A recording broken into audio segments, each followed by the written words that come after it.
A lot of what you talk about stresses how our shared faith and our shared devotion can move us towards like more interfaith dialogue and more reconciliation between faiths. But how do you think an increasingly secular and an increasingly non-religious society, like I mean, one, how do you think that affects interfaith dialogue? Like, do you think it creates more tolerance, or how do you think just secularism, especially like in the U.S. I mean, religion's not a big aspect of everyone's life here. How do you think that affects what you guys do?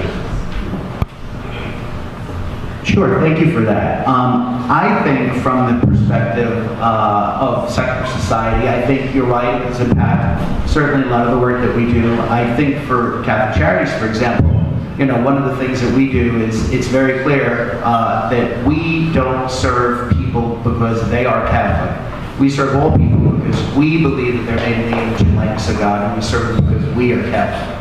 And I think that understanding is such. I think that it's interesting, but and I'm glad that Mehnaz was able to read passages from the Quran, because I think whether people are secular, or whether they're religious, whether they're Christian, whether they're Muslim, I think everyone understands the language of compassion.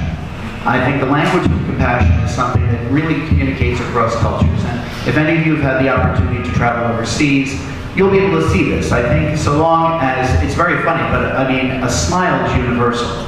An extended hand of help is universal. I think that the language of compassion, doing those things that both of our religious traditions are called to do, are the same things that, for example, the Humanist Manifesto calls us to do.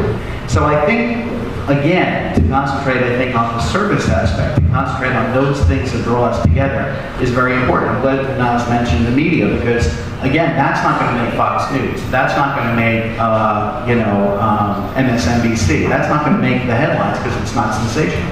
But it's something that every day, Islamic Charities, Catholic Charities, Federation of Protestant Welfare Agencies, UJA, all of the agencies, and other very good secular agencies are doing to help people, to help the homeless on our streets, to help people who are leaving prison, to help women who are trying to struggle to raise their families by themselves. I think ththese are the places and the means and the language that we should be using to communicate to them. I think being in a secular country is wonderful. If you look at the history of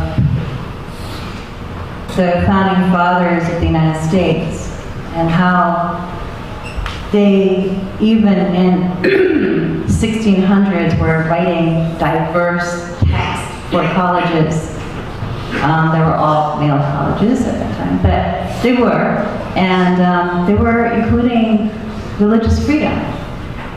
There's a student of mine who's doing a project with me about religious freedom and secularism, and if you look at the laws in France, that you cannot wear any religious symbol if you work for the public sector, that becomes very problematic, right? So, I mean, we have a lot of freedom here, and I think being in a secular state allows the kind of diversity we have here. We can wear anything we want,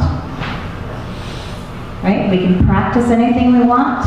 So, in a way, the United States allows for deep-rooted, faith-oriented people to coexist with the secular state. Right? I mean, if you look at the Constitution, I'm trying to remember the language, I just did this with my kids, but it talks about that very blatantly, and I think that's something that we are very honored to have, and very blessed to have in this country. And it doesn't mean that secular people or atheist people have no morality, right? They just choose differently, and they should be as accepted as everybody else. Actually, also just add, we were basically out of time, but just very briefly, I don't want to get all autobiographical for myself, but I come to this conversation in many ways as a secularist. I mean, I'm Jewish, my family is Jewish, I'm very invested in Jewish traditions in my own extremely secular way, but I've never been accused of being devout. But I've been deeply engaged with these questions about religious diversity for my whole adult and professional life, because it challenges and moves and inspires me as a secular person to be in conversation with people of faith who kind of think and experience the world so differently than I do. So for those of you out there, I mean, I know everyone here is baptized Catholic, but I'm sure some of you are quite devout, some of you not so much. Some of you, I'm sure, are saying, oh, my parents are Catholic, I'm an atheist. Even for the atheists in the room, a really deep engagement with religion and religious diversity and all the kind of interfaith issues we've been talking about today can really be transformative and really enrich your lives in ways that are very profound, even if they're not all that spiritual or faithy. I mean, that's been my experience of it. And I think we're really out of time, so I just want to